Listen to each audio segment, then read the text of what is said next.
Hello बच्चों, कैसे हैं आप।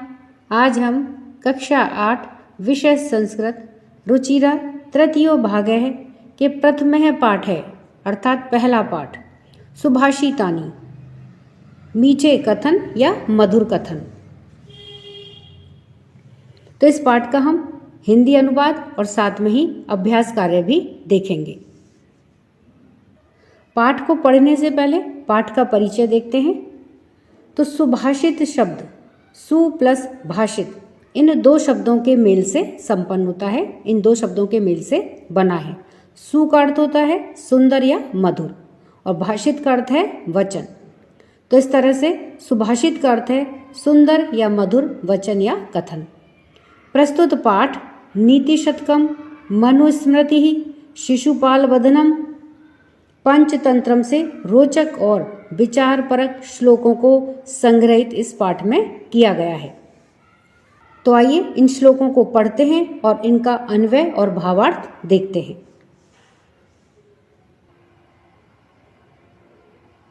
पाठ के श्लोकों का अन्वय, हिंदी भावार्थ एवं कठिन शब्दार्थ। तो पहला श्लोक है गुणा गुणज्ञेषु गुणा भवन्ति ते निर्गुणं प्राप्य भवन्ति दोषाः सुस्वादितोयः प्रभवन्ति नद्यः समुद्रमासाद्य भवन्त्यपेयः।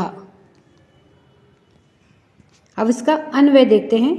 गुणः गुणज्ञेषु गुणः भवन्ति ते गुणः निर्गुणं प्राप्य दोषाः भवन्ति यथा नद्यः सुस्वादतोयः प्रभवन्ति समुद्रम आसाद्य ताः अपेयः भवन्ति। तो देखिए गुणः अर्थात गुण, गुणज्ञेषु गुणी व्यक्तियों में, गुणः भवन्ति गुण होते हैं।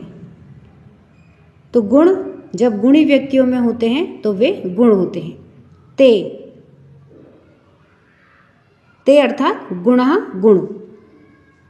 निर्गुणम प्राप्य दोषः, निर्गुणम अर्थात गुणहीन व्यक्ति में प्राप्य प्राप्त होने पर दोषः भवन्ति दोष हो जाते हैं। अर्थात जब ये गुण निर्गुण व्यक्ति में चले जाते हैं, निर्गुण व्यक्ति के द्वारा प्राप्त हो जाते हैं तो ये दोष बन जाते हैं। यथा जिस प्रकार से नद्य है नदियों में सुस्वादितोयः प्रभवन्ति, सुस्वाद सु यानी मीठा, स्वाद यानी स्वादिष्ट, तोया यानी जल।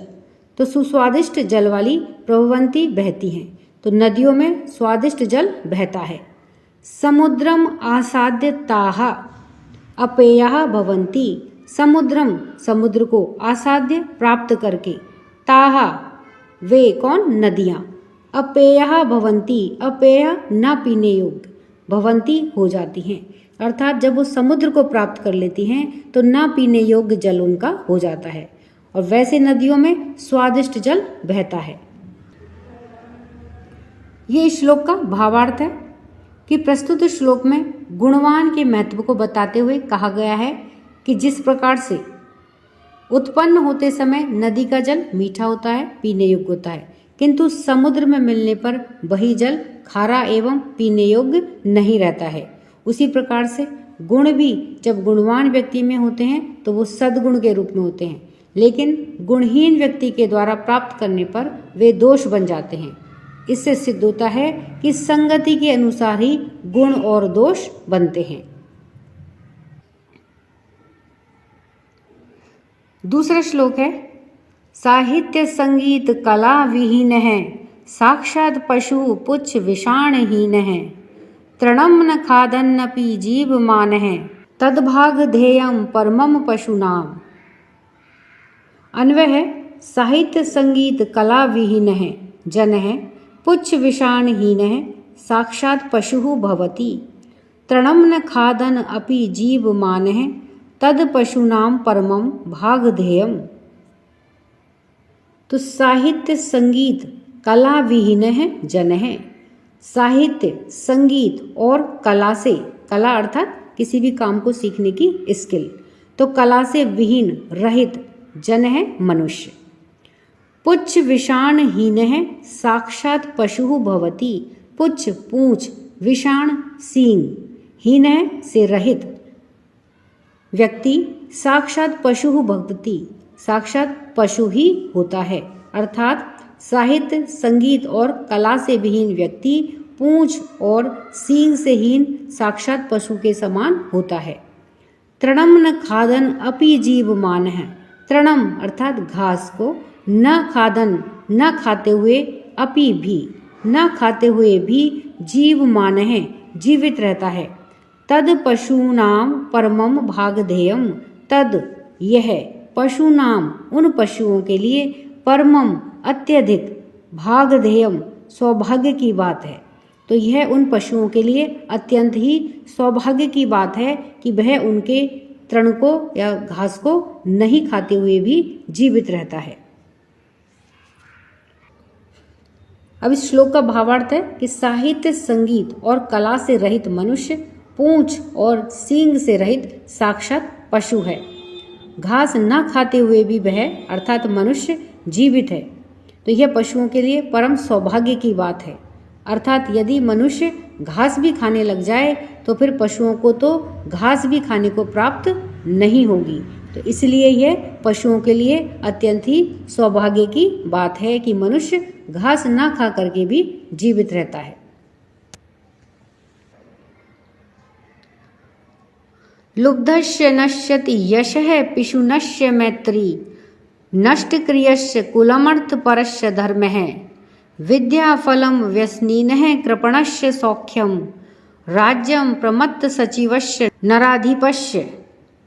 इसका अन्वय है लुब्धस्य यशः नश्यति, पिशुनस्य मैत्री, नष्ट क्रियस्य कुलम अर्थ परस्य धर्मः, व्यसनीनः विद्याफलम, कृपणस्य सौख्यम, तथा च प्रमत्त सचिवस्य नराधिपस्य राज्यम नश्यति। तो लुब्धस्य यश है, लुब्धस्य अर्थात लोभी व्यक्ति, लालची व्यक्ति का यश है नश्यति, यश कीर्ति या प्रसिद्धि, नश्यति नष्ट हो जाती है। पिशुनस्य मैत्री, पिशुनस्य अर्थात दूसरों की बुराई करने वालों की मैत्री मित्रता नष्ट हो जाती है। नष्ट क्रियस्य कुलम, नष्ट क्रियस्य अर्थात जिसकी क्रियाएं नष्ट हो गई हैं, यानी कि अकर्मण्य व्यक्ति, आलसी व्यक्ति का कुलम, कुल नष्ट हो जाता है। अर्थ परस्य धर्म, अर्थ परस्य अर्थात धन के लोभी व्यक्ति का धर्म, धर्म नष्ट हो जाता है। व्यसनीन है विद्याफलम, व्यसनीन है अर्थात बुरी आदत वाले व्यक्ति का विद्याफल अर्थात पढ़ाई नष्ट हो जाती है। कृपणस्य सौख्यम तथा च, कृपणस्य सौख्यम, कृपणस्य अर्थात कंजूस व्यक्ति का, सौख्यम सुख नष्ट हो जाता है। तथा इस प्रकार से च और प्रमत्त सचिवस्य, प्रमत्त आलसी, सचिवस्य सचिवों वाले, नराधिपस्य राजा का, राज्यम नश्यति राज्य नष्ट हो जाता है।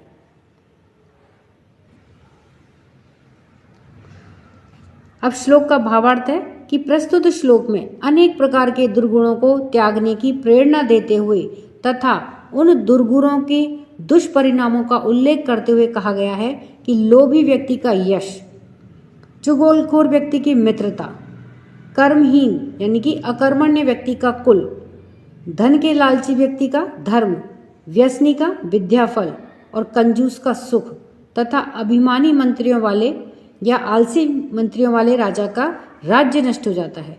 अतः इन दुर्गुणों को त्याग देना चाहिए। पीत्वा रसम तु कटुकम मधुरम समानम, माधुर्यम एव जनयेन मधुमक्षिकासौ, संतस्तैव समसज्जन दुर्जनानाम, श्रुत्वा वचः मधुर सूक्त रसम सृजन्ति। अन्वय है असौ मधुमक्षिका कटुकम मधुरम तु रसम समानम पीत्वा माधुर्यमेव जनयेत, तथैव संतः सज्जन दुर्जनानां वचः समम श्रुत्वा मधुर सूक्त रसम सृजन्ति। असौ मधुमक्षिका, असौ यह, मधुमक्षिका मधुमक्खी, कटुकम कड़वा, मधुरम मीठा मधुर, तू तो रसम रस को, समानम पीतवा, समान रूप से पी करके, माधुर्यम एव, माधुर्य प्लस एव, मीठा ही, जनित उत्पन्न करती है। अर्थात यह मधुमक्खी कड़वा और मीठा रस समान रूप से पी करके भी केवल मधुर मीठा रस ही उत्पन्न करती है। तथैव उसी प्रकार से संत है, संत लोग यानी कि सज्जन मनुष्य, सज्जन पुरुष, सज्जन दुर्जना नाम वचः, सज्जन और दुर्जन व्यक्तियों के वचः वाणी को समम श्रुत्वा, समान रूप से सुन करके, मधुर सूक्त रसम सृजंती, मधुर सूक्त रस का निर्माण करते हैं, अर्थात मीठी वाणी ही बोलते हैं। श्लोक का भावार्थ है कि प्रस्तुत श्लोक में सज्जनों की महिमा का वर्णन करते हुए कहा है कि जिस प्रकार से मधुमक्खी कड़वे और मीठे दोनों प्रकार के रस का पान करने पर भी केवल मधुरता अर्थात शहद का ही निर्माण करती है, उसी प्रकार से सज्जन लोग, संत लोग सज्जनों की और दुर्जनों के वचनों को समान रूप से ग्रहण करने पर भी केवल मधुर सूक्त वचन की ही रचना करते हैं, अर्थात मधुर वचन ही बोलते हैं।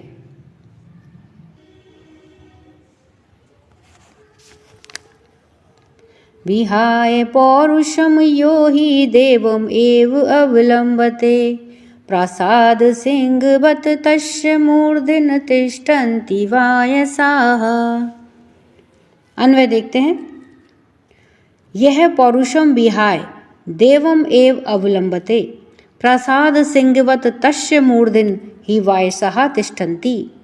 यह अर्थात जो पौरुषम, पौरुष को अर्थात परिश्रम को, मेहनत को, विहाय छोड़ करके, देवम एव, देवम एव अर्थात भाग्य के ही, अवलंबते सहारे रहता है, अर्थात भाग्य के ही भरोसे रहता है। जो व्यक्ति परिश्रम को या मेहनत को छोड़ करके केवल भाग्य के भरोसे ही रहता है। प्रासाद सिंहवत, प्रासाद महलों में, सिंहवत शेर के समान, तस्य उसके, मूर्धन सिर पर, ही निश्चित रूप से, वायसः कौवे, तिष्ठन्ति बैठते हैं, अर्थात महलों में बने हुए उन शेरों के समान उसके सिर पर वायसः अर्थात कौवे ही बैठते हैं। तो इसलिए भाग्य के भरोसे नहीं रहना चाहिए। श्लोक का भावार्थ है कि प्रस्तुत श्लोक में कहा गया है कि जिस प्रकार से पराक्रम से रहित महल में स्थित मूर्ति वाला सिंह के मस्तक पर कौवे बैठे रहते हैं, उसी प्रकार से जो व्यक्ति परिश्रम से रहित होकर के केवल भाग्य पर आश्रित रहता है, वह कायर के समान दुर्जनों से घिरा हुआ होता है। अतः हमें भाग्य पर आश्रित न होकर के परिश्रम करना चाहिए। पुष्प पत्र फल च छाया मूल बल कल दारुभिः, धन्य महिरूहा येषां विमुखम यान्ति नार्थिनः। अन्वय है पुष्प पत्र फल च छाया मूल बलकल दारुभिः, महिरूहा धन्यः येषां आर्थिनः विमुखम न यान्ति। तो पुष्प, पत्र यानी पत्ते, फल च छाया और छाया, मूल जड़, बलकल पेड़ की छाल, दारू भी लकड़ी के साथ में या लकड़ी से, महिरूहा अर्थात वृक्ष, धन्य धन है, यानी कि पेड़ के पास पुष्प, पत्र, फल, छाया, जड़, पेड़ की छाल और लकड़ियों से पेड़ धन्य है। ये शाम जिनके, आर्थिनय अर्थात भोगने वाला या याचक, विमुखम विमुख होकर के, निराश होकर के, ना यान्ति नहीं जाता है, अर्थात वृक्ष के पास जब कोई व्यक्ति जाता है तो उसे कुछ ना कुछ अवश्य ही मिलता है, वह विमुख होकर के नहीं जाता है। पेड़ के पास में पुष्प, पत्र, फल, छाया, जड़, पेड़ की छाल और लकड़ियाँ, इतने सारे पदार्थ होते हैं, तो पेड़ इसके लिए धन्य है कि उसके पास जो कोई भी कुछ भी मांगने जाता है वह निराश होकर के नहीं लौटता है, वह अवश्य ही कुछ ना कुछ प्राप्त करता है। श्लोक का भावार्थ है कि प्रस्तुत श्लोक में वृक्षों की महानता का वर्णन करते हुए कहा है कि वृक्ष धन्य हैं क्योंकि उनके पास पुष्प, पत्ते, फल, छाया, छाल व लकड़ियां प्राप्त करके कोई भी याचक निराश होकर के वापस नहीं जाता है। वृक्ष सभी की मनोकामना को पूर्ण करते हैं। उनकी दानशीलता को देख करके उन्हें धन्य कहा गया है। चिंतनीया ही विपदाम आदावेव प्रतिक्रियाः न कूप खननम युक्तम प्रदीप्ते वहिन्याग्रहे। अन्वय है विपदाम आदाव एव प्रतिक्रियाः चिंतनीयाः ही वहिन्याग्रहे प्रदीप्ते कूप खननम न युक्तम। अन्वय है विपदाम अर्थात मुसीबत में, विपत्ति में, आदौ शुरुआत में, एव ही प्रतिक्रिया, प्रतिक्रिया अर्थात समाधान, चिंतनीय सोच लेना चाहिए, विचार कर लेना चाहिए, अर्थात विपत्ति के या मुसीबत के आने से पहले ही उसका समाधान चिंतनीय सोच लेना चाहिए। ही निश्चित रूप से, वहिन्या अर्थात आग, ग्रहे घर में, प्रदीप्ते जलने पर या अग्नि लगने पर, कूप खननम कुआं खोदना, न नहीं, युक्तम उचित नहीं है, अर्थात घर में आग लगने पर कुआं खोदना उचित नहीं है। मुसीबत आने से पहले ही उसका समाधान खोज लेना चाहिए। श्लोक का भावार्थ है कि प्रस्तुत श्लोक में प्रेरणा देते हुए कहा है कि विपत्तियां आने से पहले ही उनका निवारण या समाधान सोच लेना चाहिए।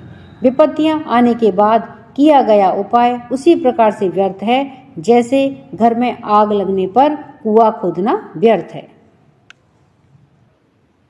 ये इस पाठ से संबंधित शब्दार्थ है। गुणज्ञेषु गुणियों में, गुणवान व्यक्तियों में, सुस्वादितोयः अर्थात स्वादिष्ट जल, प्रभवन्ति निकलती हैं, उत्पन्न होती हैं, बहती हैं, समुद्रम आसाद्य, तो ये देखिए समुद्रम प्लस आसाद्य, समुद्र में मिलकर के, समुद्र में पहुंच करके, समुद्र को प्राप्त करके, भवंत पेया, भवंती प्लस अपेयः, भवंती हो जाती हैं, अपेय न पीने योग अर्थात पीने योग्य नहीं होती, विषाणहीन है अर्थात सींग के बिना, सींगों से रहित, खादन अपि, खादन प्लस अपि खाते हुए भी, जीवमान है जिंदा रहता हुआ, पिशुनश्य चुगलखोरी चुगली करने वालों की, व्यसनीन है बुरी लत वाले की, नराधिपश्य नर प्लस अधिपश्य अर्थात राजा का, राजा के या फिर राजा की, जनियेन मधुमक्षी का असौ, तो जनियेत प्लस मधुमक्षी का प्लस असौ, तो जनियत उत्पन्न करती है, निर्माण करती है, मधुमक्षी का मधुमक्खी, असौ यह है, तो यह मधुमक्खी पैदा करती है या निर्माण करती है। संत स्थितैव, संत है प्लस तथा प्लस एव, तथा वैसे ही, एव ही, संत है सज्जन तो वैसे ही सज्जन, सृजंती निर्माण करते हैं, उत्पन्न करते हैं, वायसः कौवे, वलकल पेड़ की छाल, दारू भी अर्थात लकड़ियों के द्वारा, महिरूहा वृक्ष, कूप खननम कुआं खोदना, वहिन्ना अग्नि के द्वारा। तो इस प्रकार से ये इस पाठ से संबंधित शब्दार्थ है।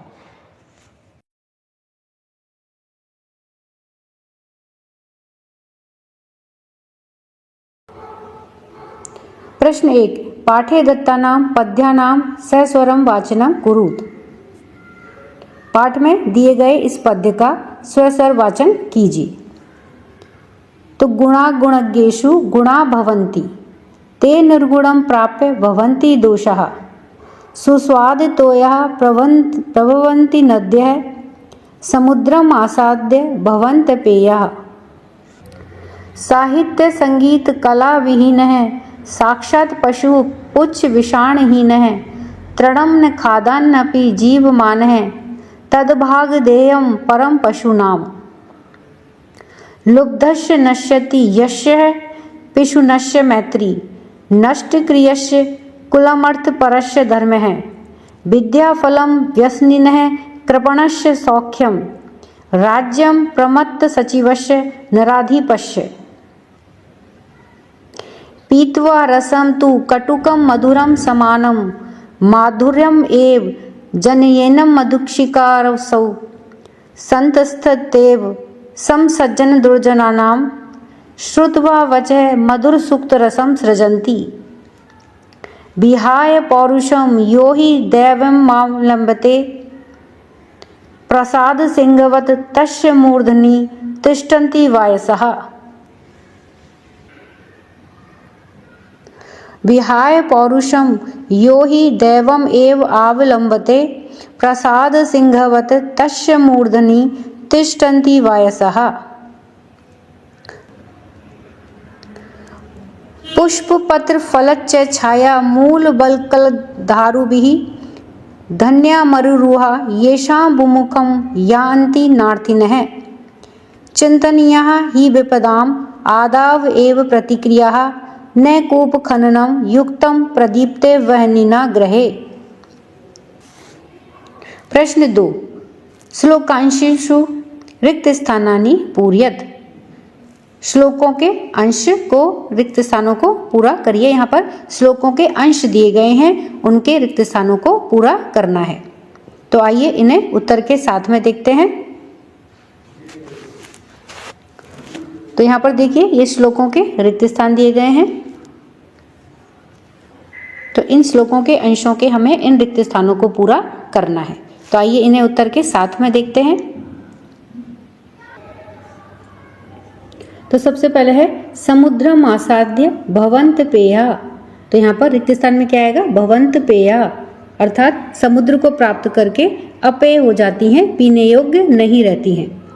फिर है श्रुत्वा वचः मधुर सूक्त रसम सृजंती। तो रिक्त स्थान में क्या आएगा? श्रुत्वा, सुन करके, वचः वाणी, यानी कि वाणी सुन करके मधुर सूक्त रस, मधुर रस का निर्माण करते हैं। तद्भाग देयम परमम पशु नाम।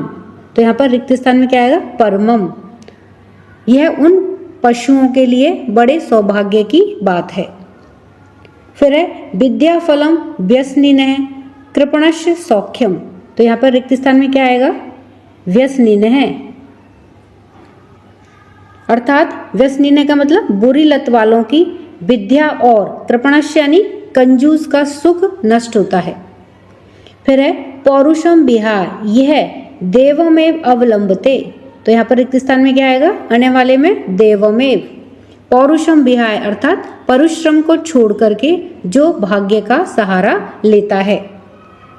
फिर है चिंतनीय ही विपदाम आदावेव प्रतिक्रिया। तो यहाँ पर रिक्त स्थान में क्या आएगा? आदावेव, चिंतनीय अर्थात मुसीबत के आने से पहले ही उसका समाधान ढूंढ लेना चाहिए। प्रश्न 3 प्रश्नानाम उत्तराणि एक पदेन लिखत। प्रश्नों के उत्तर एक पद या एक शब्द में लिखिए। तो यहाँ पर देखिए कुछ प्रश्न दिए गए हैं।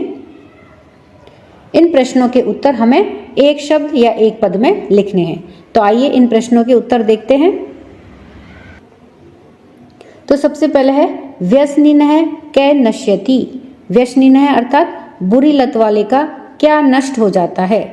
तो उत्तर में क्या आएगा? एक शब्द में देना है हमें उत्तर। तो विद्याफलम अर्थात विद्या। फिर कस्य यश है नश्यति, किसका यश नष्ट हो जाता है। तो किसका यश नष्ट हो जाता है? लुब्धस्य अर्थात लोभी व्यक्ति का। फिर है मधुमक्षिका किम जन्यति, मधुमक्षिका यानी कि मधुमक्खी किम जन्यति क्या निर्माण करती है। तो माधुर्यम अर्थात शहद का। फिर है मधुर सूक्त रसम के सृजंती, मधुर सूक्त रसम अर्थात मीठी वाणी के सृजंती कौन बोलता है। तो कौन बोलता है? संत है, अर्थात संत या सज्जन लोग। फिर है अर्थिनः केभ्य विमुखा न यान्ति। अर्थिनः अर्थात मांगने वाले या याचक किससे विमुख होकर के नहीं जाते हैं। तो इसका उत्तर है वृक्षेभ्य अर्थात वृक्षों से। प्रश्न 4, अधोलिखित तद्भव शब्दनाम कृते पाठात चित्वा संस्कृत पदानि लिखत। नीचे लिखे हुए शब्दों के पाठ में से चुन करके संस्कृत पदानि संस्कृत में इन शब्दों को लिखिए। यानी कि ये जो शब्द दे रखे हैं इन शब्दों के हमें संस्कृत में इन शब्दों को क्या कहते हैं ये हमें इनके सामने लिखना है। तो आइए इन्हें देखते हैं। तो सबसे पहले शब्द है कंजूस। तो कंजूस को संस्कृत में क्या कहते हैं? कृपण है। फिर है कड़वा, कड़वा को कटुकम। फिर है पूंछ, पूंछ को संस्कृत में क्या कहते हैं? पुच्छ। लोभी तो लुब्ध है यानी लोभी। मधुमक्खी, मधुमक्खी को संस्कृत में क्या कहते हैं? मधुमक्षिका। फिर है तिनका, तिनका को क्या कहते हैं? तृणम। तो इस प्रकार से ये शब्द हैं जिन्हें संस्कृत में इनका नाम इस प्रकार से है। प्रश्न 5, अधोलिखितेषु वाक्येषु कर्तरी पदम क्रियापदम च चित्वा लिखत। नीचे लिखे हुए वाक्यों में कर्ता पद और क्रियापद को चुन करके लिखिए। तो यहाँ पर देखिए ये वाक्य दिए गए हैं। इन वाक्यों में से हमें कर्ता पद और क्रियापद ये हमें ढूंढ करके चुन करके यहाँ पर लिखना है। तो आइए इन्हें देखते हैं। तो सबसे पहले है वाक्य में देखिए कि संत है मधुर सूक्त रसम सृजंती। संत मीठी वाणी बोलते हैं। तो इसमें कर्ता कौन हुआ? संत है। कौन बोलते हैं? संत है। तो कर्ता कौन होता है? जो काम को करता है, तो वह तो होता है कर्ता या सब्जेक्ट। फिर है क्रिया, क्या काम किया जा रहा है? सृजंती, सृजंती यानी निर्माण करना या बनाना। तो सृजंती यहाँ पे क्या हुई? क्रिया। उसी प्रकार आगे है कि निर्गुणम प्राप्य भवन्ति दोषः। निर्गुण को प्राप्त करके दोष हो जाते हैं। तो क्या हो जाते हैं? दोषः। तो यहाँ पे दोषा क्या हुआ? कर्ता हुआ। और भवन्ति हो जाते हैं, ये क्या हुई? क्रिया हुई। फिर गुणज्ञेषु गुणः भवन्ति। गुणज्ञेषु यानी कि गुणवान के पास गुण होते हैं। तो कौन होते हैं? गुणः। तो कौन यहाँ पे क्या हुआ? कर्ता। और भवन्ति क्या हुई? क्रिया। उसी प्रकार है मधुमक्षिका माधुर्यम जनयते। मधुमक्खी शहद बनाती है। तो कौन बनाती है? मधुमक्षिका। और जनयते यानी बनाती है, निर्माण करती है, ये क्या हुई? क्रिया हुई। पिशुनस्य मैत्री यशः नाशयति। पिशुनस्य यानी कि चुगलखोर व्यक्ति की मित्रता यश का नाश करती है। तो यहाँ पर देखिए कौन का जवाब क्या? कौन करती है। तो कौन करती है? मैत्री। तो मैत्री तो क्या हो गई? कर्ता। और नाशयति क्या हो गई? क्रिया। फिर नद्य समुद्रम आसाद्य अपेया भवन्ति। नदियां समुद्र को प्राप्त करके अपेय हो जाती हैं। तो कौन हो जाती है? नदियां। तो नद्य है। तो नद्य क्या हुई? कर्ता हुई। हो जाती है भवन्ति, यह क्या हुई? क्रिया हुई। तो इस प्रकार से इन वाक्यों में से हमने कर्ता पद और क्रियापद को छांट करके यहाँ लिखा है। प्रश्न 6, रेखांकितानि पदानि आधृत्य प्रश्न निर्माणम कुरुत। रेखांकित पदों के आधार पर प्रश्न का निर्माण कीजिए। तो यहाँ पर देखिए ये रेखांकित पद हैं। इन रेखांकित पदों के आधार पर हमें प्रश्न का निर्माण करना है। तो आइए देखते हैं कि किस प्रकार से प्रश्न का निर्माण होता है। तो सबसे पहले दे रखा है गुणः गुणज्ञेषु गुणा भवन्ति। गुण गुणवान व्यक्ति में गुण होते हैं। तो कौन होते हैं? तो यहाँ पे देखिए गुणा के नीचे रेखांकित किया हुआ है। तो कौन गुणवान व्यक्ति में गुण होते हैं? तो कौन के लिए क्या आएगा? के। तो यहाँ पर देखिए हमने क्या लिखा है, प्रश्न का निर्माण कैसे करा है कि के गुणज्ञेषु गुणा भवन्ति। कौन गुणवान व्यक्ति में गुण होते हैं। तो क्या आएगा इसमें? के। कौन के लिए क्या आएगा? के। कौन होते हैं उसके लिए क्या आएगा? के। फिर है दूसरा कि नद्य सुस्वाद तोया भवन्ति। नदियां स्वादिष्ट जल वाली होती हैं। तो यहाँ पर देखिए नद्य के नीचे रेखांकित किया गया है, यानी कि इसके आधार पर हमें प्रश्न बनाना है। तो कौन स्वादिष्ट जल वाली होती हैं। तो कौन के लिए क्या आएगा? का। लेकिन ये क्या है? का बहुवचन स्त्रीलिंग शब्द है नद्य, तो इसलिए इसमें क्या आएगा? काहा। कहा कौन सुस्वाद तोया भवंती, कौन स्वादिष्ट जल वाली होती हैं। फिर है लुब्धस्य यशः नश्यति, लोभी व्यक्ति का यश नष्ट हो जाता है। तो यहाँ पर देखिए लुब्धस्य के नीचे रेखांकित किया गया है। तो लुब्धस्य यशः नश्यति यानी कि लोभी व्यक्ति का यश नष्ट हो जाता है। तो किसका यश नष्ट हो जाता है, तो किसका के लिए क्या आएगा, कस्य। ये देखिए कस्य यशः नश्यति, किसका यश नष्ट हो जाता है। फिर है मधुमक्षिका माधुर्यम एव जनयति, मधुमक्खी माधुर्यम एव शहद ही निर्माण करती है या शहद ही बनाती है। यहाँ पर मधुमक्षिका के नीचे रेखांकित किया गया है, यानी कि कौन शहद ही बनाती है। तो कौन के लिए क्या आएगा, का। स्त्रीलिंग एक वचन है तो का, माधुर्यमेव जनयति, कौन शहद ही बनाती है। फिर है तस्य मूर्धनि तिष्ठन्ति वायसः, तस्य उसके सिर पर कौवे बैठते हैं। तो यहाँ पर देखिए मूर्धनि अर्थात कहाँ पर बैठते हैं। तो यहाँ पर क्या आएगा, किस प्रकार से, तो इसके नीचे रेखांकित किया गया है मूर्धनि के नीचे। तो कहाँ बैठते हैं, उसके कहाँ पर कौवे बैठते हैं। तो कहाँ कर पर के लिए क्या आएगा, कस्मिन। कस्मिन भी लिख सकते हैं और कुत्र भी लिख सकते हैं। तो यहाँ पर आप कुत्र भी लिख सकते हैं कस्मिन के साथ में, तो कुत्र।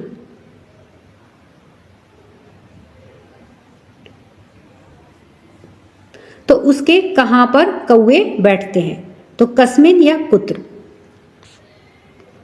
प्रश्न 7, उदाहरणानुसारम पदानि पृथक कुरु, उदाहरण के अनुसार पदों को या शब्दों को पृथक कीजिए। तो यहाँ पर देखिए एक शब्द दे रखा है समुद्रम आसाद्य। तो यहाँ पर इसको हमें पृथक पृथक करके लिखना है, यानी कि यह दो शब्दों से मिलकर के बना है, समुद्रम और आसाद्य। उसी प्रकार से हमें इन सारे शब्दों को, इन सारे पदों को इसी प्रकार से पृथक करके इनके सामने ये रिक्त स्थान दिए गए हैं, इनमें हमें इन्हें अलग अलग करके पृथक पृथक करके लिखना है। तो आइए इसे उत्तर के साथ में देखते हैं। तो सबसे पहले है समुद्रम आसाद्य। तो ये देखिए समुद्रम प्लस आसाद्य, इस प्रकार से ये दो शब्दों में अलग अलग होगा। माधुर्यम एव, तो यह माधुर्यम प्लस एव यानी कि माधुर्यम शहद ही। अल्पमेव, अल्पमेव किससे है, अल्पम प्लस एव। फिर सर्वमेव, तो सर्वम प्लस एव, सब ही। अल्पमेव यानी कि थोड़ा ही, सर्वम एव सब ही। फिर है देवमेव, तो देवम प्लस एव, देवता ही। फिर है महात्मा नाम उक्ति, तो यह महात्मन्य प्लस उक्ति, महात्माओं का कथन। फिर है विपदाम आदावेव, तो विपदाम प्लस आदव प्लस एव यानी कि विपत्ति के आने से पहले ही। तो इस प्रकार से हमने इस पाठ के सभी अभ्यास कार्य को देखा है। वीडियो पसंद आने पर वीडियो को लाइक करें, शेयर करें। चैनल पर नए हैं तो सब्सक्राइब करना ना भूलें। मिलते हैं नए वीडियो में। इसी के साथ धन्यवाद।